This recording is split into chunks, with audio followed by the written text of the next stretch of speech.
বিমানবন্দরে ইমিগ্রেশনের মধ্যে এত বড় ভুল কেমনে হইতে পারে? আল্লাহর রাস্তে কথাগুলো শুই না যান। এই যে আপনারা 2 দিন ধরে যে খালি গণমাধ্যমে দেখতেছেন বিমানবন্দর থেকে যে 70-75 জন লোক গায়েব হয়ে গেছে গা, মালয়েশিয়া যাওয়ার লোকগুলা 70-75 জন নাই।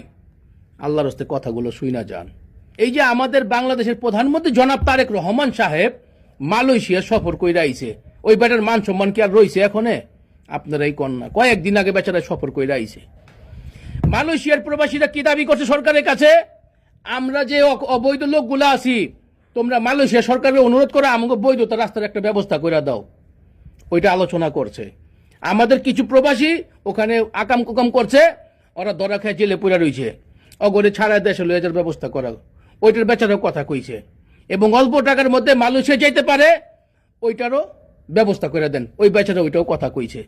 যে মালয়েশিয়া সরকারের লগে যায় যে এই যে মাথা উঁচা কইরা গুইরা মুইরা আইলো, কথাবার্তা কইয়া আইলো, আর মান সম্মান কি রয়েছে ভাই? আল্লাহর রাস্তে কথাগুলো সম্পূর্ণ শুই না যান। এই যে বিমানবন্দরে আমরা যখন বিদেশ ভ্রমণ করি, বিমানবন্দরে প্রবেশ করার জন্য সর্বপ্রথম আমাদেরকে আনসার বাহিনী পাসপোর্ট দেয়, টিকিট দেয় আমরা যাত্রী কিনা। এটা হলো প্রথম ধাপ।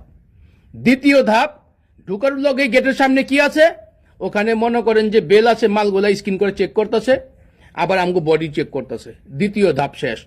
তৃতীয় ধাপ কোনটা? মাল আমরা বুকিং দিছি না, মালামাল বুকিং দেওয়া শেষ।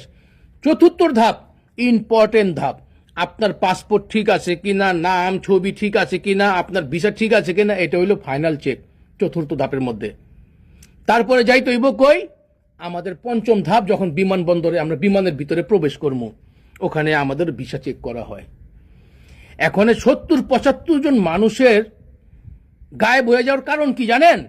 ওই যে 5 নম্বর ধাপ, যখন বিমানে ঢুকতে যাইব, ওখানে দেখবেন যে পুলিশ কর্মকর্তারা, বিমান কর্মকর্তারা আপনার পাসপোর্ট চেক করব, ভিসা চেক করব ঠিক আছে কিনা। ওখানে ওইটা ভালো মানুষ আসিল, থাকাতে ওর সন্দেহ লাগছে, 5 জনরে আটক করছে জিজ্ঞাসাবাদের লেগা, পিছু দিয়ে আর 70-71 জন নাই। চিন্তা করে দেখছেন? তাহলে বাংলাদেশের ইমিগ্রেশন কতটা দুর্বল আমুগো, কত বড় রাগবলরা ওই ইমিগ্রেশনের লোকগুলোর কিনা আলাইছে, চিন্তা করছেন? তাহলে আমুগো দেশের সরকারের মান সম্মান আছে কি নাই? মালয়েশিয়া সরকারের কাছে খবরটা গেছে না, গেছে কিনা? এই যে মালয়েশিয়ার মধ্যে যে প্রবাসীগুলো আছে, এখন জীবন দুর্দশা ভালো থাকবো? আরে ভাই, 1-2 জনের ধামা চাপা দেওয়ান যাইতো ভাই, 70-75 জন মানুষ একটা ফ্লাইটের মধ্যে নাই। কি আজব কাহিনী বাংলাদেশের মধ্যে। বাংলাদেশের প্রধানমন্ত্রী, আপনাকে বলতাছি, আল্লাহর রাস্তে আমার কথাগুলো শুনেন। আপনি যত দিন পর্যন্ত কঠোর পদক্ষেপ না লইবেন, ওই যে বোবার মতন মুখ বন্ধ করে সহ্য করবেন,